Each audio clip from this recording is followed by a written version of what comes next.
we use the example on challenge number 3 of, you know, the cost share review was done for the first time at the start of year 3 of a 4-year award. Okay, that's just a no stopper right there. Hard stop. We've got this great graphic with the woman holding her mouth and saying, "Oh my goodness."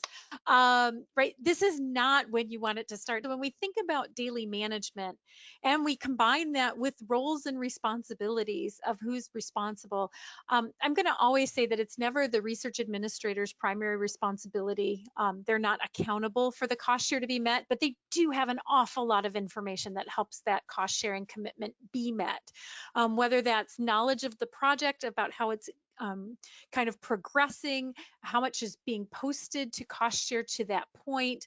I can't say enough, and this is where I get really preachy and soapboxy, that daily management is probably the key to cost share.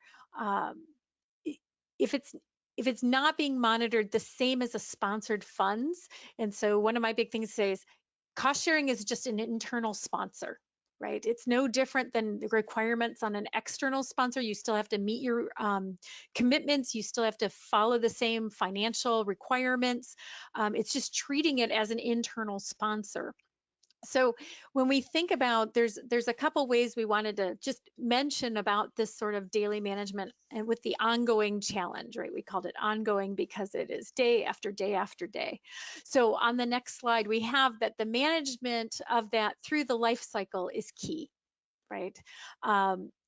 If you wait as a research administrator, right, again, it is not you're not the primary responsible party, the PI is, but you have that information. So if you are not on top of that in your monthly monitoring of accounts, the same as the sponsor side, it can lead to issues. We have on here communication is really key. About how far it's going along. Have you been meeting the commitments? Are things not posting? Did you plan on cost sharing an item that didn't end up coming to fruition? And does your cost share plan need to change midstream? I think all of those things in that communication is open communication with the project team, making sure that there is key line of sight and awareness across the project team around your cost share commitments. And then also on here, we have the internal controls.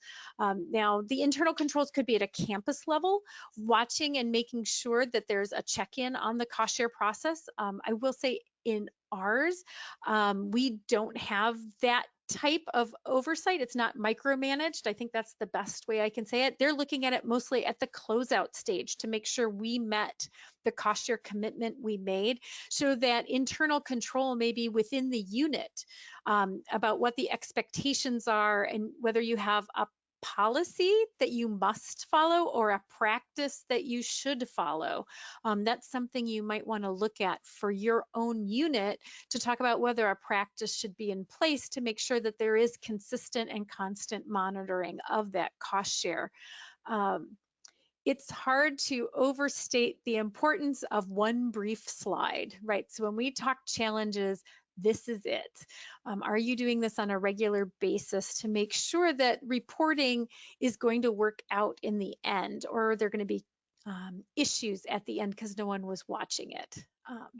So I was going to be soapboxy and preachy, but there it is.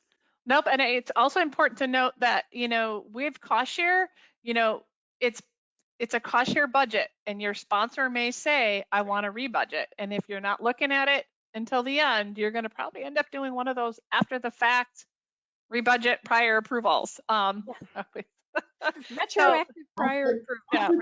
Segue into what we'll talk about now. and ironically, just before we signed on today, I was working with one of my staff members about cost share because we had furlough. And so we had salary that we came up short on salary and fringe. So we were like, what do we do? So then this is where, but we've already certified 3 effort periods. Do we increase the commitment so more salary comes in?